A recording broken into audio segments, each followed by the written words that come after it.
Hey, welcome back to the channel. All right, it's time for the January 2025 update to the general tier list for Battlegrounds. I want to make sure that everyone really understands that. That is not tailored just to this meta, right? When you're going to do your rank ups for Battlegrounds, you want to be doing one, maybe two at the most for the meta if you're taking it very seriously. In general, for me, it's what we've been doing for years. Myself and the Illuminati have had this tier list since before Battlegrounds was even officially in the game, when it was just in the beta. We had the general tier list. This is what's generally good, the overall meta, right? Not just the notes for those 2 weeks. Keep this in mind when you're ranking up and that sort of thing. We will go over all of the moves, the new champions, that sort of thing. And then, of course, remember, your dual threats, your attackers, and your defenders are all incredibly important. A lot of Battlegrounds is just like how you make your deck, then the drafts and those sorts of things. The new changes are in red. It's designed to help me remember to talk about them. I'm sure you'll let me know if you like that change or not. I'll help you stand out. The first one we're going to talk about here is Deathless Thanos. Now, I came out big on the new champion video and said, I think they're the best cosmic champion in the game. I think it definitely the best available is a 7-star. I think it's only a matter of a month or two before I think most people consensus he is the best cosmic champion for the problems the game is throwing at us, right? No one handles anything anymore. I think it's him. We're seeing he's great in Necropolis, but this is for Battlegrounds. People are starting to get to use him. He's a stall defender. He's an absolute stall defender with those protection stacks or whatever they're called. I can't remember, it's protection. He gets at certain intervals, and then the vast, like multiple damage sources, able to get into them quickly. I did the video on his SIG, said I'd be taking him to SIG 200. A lot of that was for Battlegrounds, but also there's some other great uses too. But it's going to help him out in Battlegrounds. We've got him as a 9. Honestly, he's probably going to a 10, maybe even as soon as next month. We just like to start off a little bit conservatively around here. So let's go ahead and moving to the top shelf of dual threats. You'll see the first champion we're going to talk about, or the new one. This is a promotion for Black Panther Civil War. They came out in December. We were able to see, and I did the full review of the 6 stars. This is massive damage. He's even taking out Photon, which is interesting because you normally don't want to parry her and things like that, but you could trigger her untouchable, hit into it, and go forth. And a lot of people did take him to SIG 200, which I think was another important part of really getting every single ounce out of him in Battlegrounds. And lo and behold, to the surprise of not very many, he's really producing great results. And then also, he's kind of a tough defender, at least taking off some health if you don't have a perfect counter with a slow or something like that. So good dual threat. In fact, there was some talk about potentially moving him up higher. But again, going a little bit conservatively, 7-star at a high SIG definitely feels like an 8 out of 10 as far as a dual threat champion. You can draft him as an attacker, and if things just go a certain way, move him over to the defensive side, and you can be pretty certain that either your opponent's going to have to be an intercepting god or they're going to take some damage while Black Panther hits into their block. Moving on to attackers, the first change we have here is Chakra. This is a promotion. Now, hopefully you caught my video showing how much she was able to just simplify, and I never use the term easy for a lot of fights in MCoC, but definitely not the Autumn of Agony or whatever it was called. But she simplified the fight. She made it borderline easy against Tigra, which was an incredibly difficult fight. And the reason why I'm bringing that up is because that's kind of what Chakra represents, right? A lot of her damage is energy, so she's not going to be good against defenders with high energy resistance. I'm not saying that, but outside of that, she's at least good for so many other things with that power steal. You can just get into your SP1, then get into the heavies and get to your SP2. That's killing a lot of things. Then she has that atrophy off of her SP1, and then it just stays up. So tough defenders like Serpent and Maestro, she's just good for because she's reducing the duration of those buffs significantly. Then she does have the small nullify, which I've used and just kind of thrown her into some matchups and let's see if this works. And then you find out it does. She's a champion. I'm not going to say she's like Tigra, okay? She's not the same as Tigra, but she has a similarity to me in Tigra in that if you learn the spacing, if you really get good at working in your heavies every single ounce of the way, you're going to get a ton out of her. I don't think she's going to move to a 10, but I feel really good about her as a 9. Illuminati, almost unanimously agreed, move her up. The damage capabilities are huge, and no one is immune to what she does. There's just champions that might have resistances to energy. They're going to help, but she's placing these passives, they're bugs. She's a lot of fun to play too. So she has moved up. I'm really happy I've got myself a rank 3. And then you can see the rest of the champions. Let's go ahead and move on to the top shelf and super premium. All right, moving on to the top shelf attackers, we've got a lot more to talk about, as you can see. A lot of red on this one, promotions and demotions. This first one is a promotion for Purgatory. Again, when we did this in December, that was a lot of just like, hey, we think this is how it's going to turn out. I would only been able to test the 6-star at that point in time. We saw that she might be good. For Serpent, her neutralize does tap out. It's just not going to get over 120. But the thing is, her damage capabilities are really good. Really interesting, too, that of like her souls that she gathers, her most powerful one seems to actually be for Mutant. So I want to see how this plays out. She's got immunity, too. I don't think she's moving to 8, but there's a chance she actually will, as we see more people take her to rank 3, right? Because a lot of people at the higher end or it's basically decks full of rank 3s now. So that'll be interesting to see how that plays out with her, but definitely a promotion. You're going to see her promoted in the general tier list as well. The first new champion this month that we will talk about, in fact, it's the only one because we have not had Gentle officially in the game yet, is going to be Okoye. Now, I did the new champion video on her, and I think it was like 1 million damage in a minute. That's really good. And Battlegrounds champions only have between like 300,000 and 400,000. So the really amazing thing about her is that she has both the shock and the bleed. And if a defender's immune to one of them, she has this like, I think it is a refreshment of those other damaging sources that aren't immune. I think it's 4 of them. And because of the way they stack, you really don't even notice much of a damage fall off at all, which is a really big deal, right? Like that's one of the complaints about a lot of shock damage champions is like, well, there's a lot of shock immune defenders. Well, Okoye's got the bleed as well. So she's phenomenal. Then you get her awakened. She gets the evade. That's why you're seeing her being used against like bullseyes and things like that. I really like her, and I like her damage source, the relative simplicity of play, and then also the fact that she has that evade, which means the evade counter, which means she does have some utility. I like that. I like that a lot. We're starting her off at an 8. There was conversation of like, is this actually a 9? We'll see. Time will tell. We'll start off a little conservatively.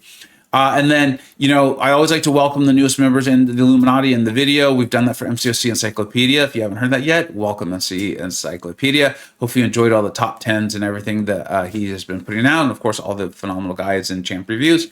But also welcome Nagase coming in, really bringing in a lot of perspective on the Battlegrounds tier list. So I appreciate that. And one of the first things he did was like, I think you guys got to move up Moondragon. Like, I know she's not like the be all end all, but I think this makes a lot of sense. Jaeger immediately jumped on board and had kind of been saying that a few months ago too. And then a couple of members were like, yeah, Moondragon, the way she plays, I'll be fully honest, I don't know much about her. I don't enjoy playing her.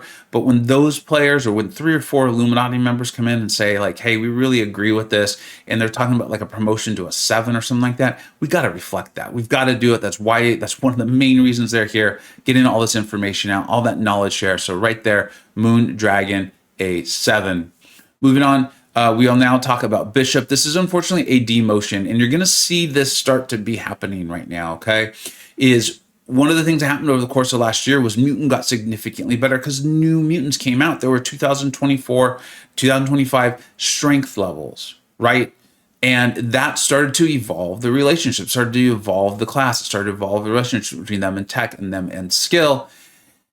And there became a lot of more champions that have like those stun replacement abilities or different damaging sources. Bishop is still great. Remember, 7s are champions that you could build your deck around and do phenomenal things. That's why so many comments are often like, hey, I've got this champion. You should have them higher. They do great things for me. It's like, yes, that's exactly it. It's just when we're giving out the general advice, there's other champions who might do a bit more, but 7s can do phenomenal things, okay? So don't take this as now Bishop is now bad. He still can be a good defender. I still struggle with the SB2 evade, but also in tech, there's more attackers who can handle him and more attackers who can handle him who are in decks. So it's just something we need to reflect. This is what we do every single month, right? Just kind of gauging all these things for you. And then last but not least, in the top shelf here is none other than Vox. You've been watching my channel, you know I love Vox. I'm already working on the next Vox video. Vox has been doing so much work, and a lot of this is what we talk about with the meta, like when we're gauging champions, is like how often is what they do being asked for by defenders or nodes in the game. Well, This isn't as concerned with nodes because we're not guessing at what Battlegrounds nodes are going to be. We're talking about the defenders, the really good ones. And Arcade just got a buff, going to come up later. And I've been telling you for a long time that I think if that happens, Vox's stocks will rise because Vox has the Undermine. I know Scream has that too, but Scream and Vox are different. Plus, Vox has a tremendous amount of utility and immunities to those power manipulations that are often on nodes. I'm going to get out another video on Vox showing you like, hey, it's here, hey, it's there. We've seen it in Battlegrounds as well. And then also, you know, Vox's buffs have a 300%. So not that you're using him or against neutralize, but things that could disrupt that, right? Like concussions or things like that, still going to be fine. And if you play them well, you saw the results I had against Sentinel. I showed you that fight twice. And Sentinel is a defender that people are talking about being maybe quite a bit of a stall, and Vox handled it like it was absolutely nothing. We need to reflect that. That's a small promotion for Vox up into an 8. And then last but not least, we can kind of talk about them together here in the super premium tier of attackers. We got Deathless She-Hulk. She could end up moving up. There was a lot of discussion on this one, actually. If people be like, no, I've done really fast fights with her. And I was like, yeah, so have I, actually. But by and large, in this class with science, you know, it's really tough for her to make her way into a deck. She's a phenomenal champion. You'll see that in the general tier list. We all know that. But how often are you needing what she does? And we'll find out. I mean, she controls a fight. It's, for me, maybe even better than Spider-Punk, but I know that Spider-Punk can dish out damage and fast.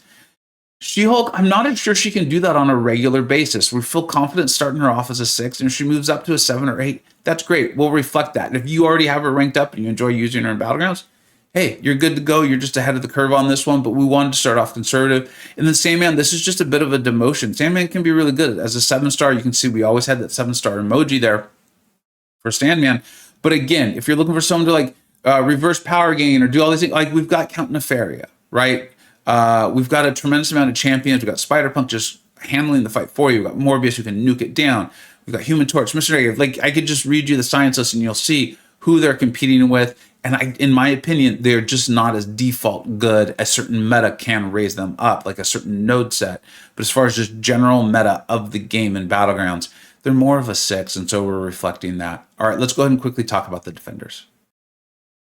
All right, for defenders, we have 1 promotion and actually 2 demotions. Those always hurt, especially when they're 2 of my favorites.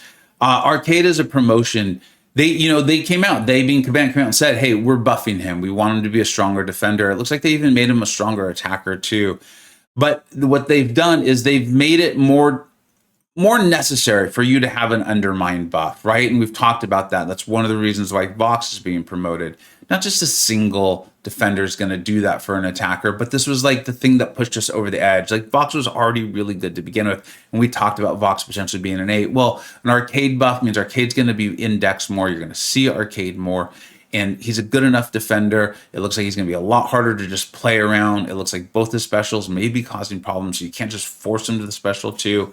And you're going to want that Undermine buff. So Arcade is here, and I think making a difference. And here's the thing. Even at high tiers, Arcade was causing problems if the node set helped him enough anyways, and it seemed like a lot of nodes were helping him. So he was already a pretty good defender. Iron Man Infinity War, a lot of this is due to, this is a demotion of a single point, still a great defender, okay? Remember, we just talked about how good 7s are, well, 8s are still good as well.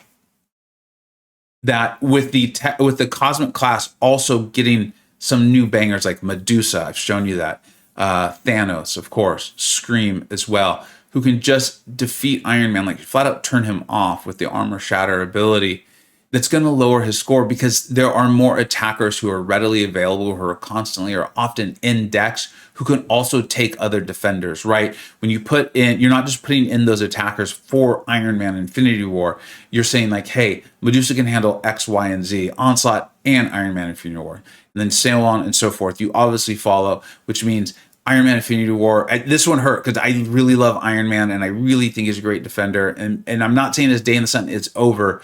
What I'm saying is there's going to be a lot more counters in people's decks and they're going to be readily available. And so he's not going to be quite as easy for you to place on defense, knowing you're just going to get a great score out of him as a defender. And then the last one was actually Dr. Doom.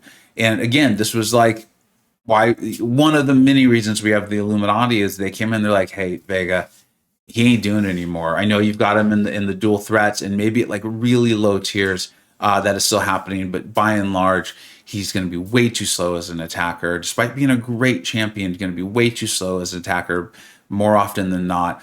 And because he was so dominant early, people know how to evade his SP1 and his SP2, and the science class is stacked. So when you see him on defense, you usually have an option. Again, sevens are still good scores. So if you're running Doom, you might be able to create a problem for your opponent. But as far as like a general meta is concerned, we do need to reflect it. He should be moving down. He's more of a 7 with some attacking capabilities. All right, that was the full list for January. When Gentle comes out, we'll obviously add him, and then that'll go from there. But yeah, there it is. Thank you so much for watching. As usual, let me know what we think you got right. Let me know what we think you got wrong. Hope you're having fun in Battlegrounds. I'm excited to jump into this meta. I will actually be streaming today, the day this goes live, at my normal Friday, 11 o'clock a.m. Pacific Standard Time. So hope I see you there. Thanks so much for watching. Take care.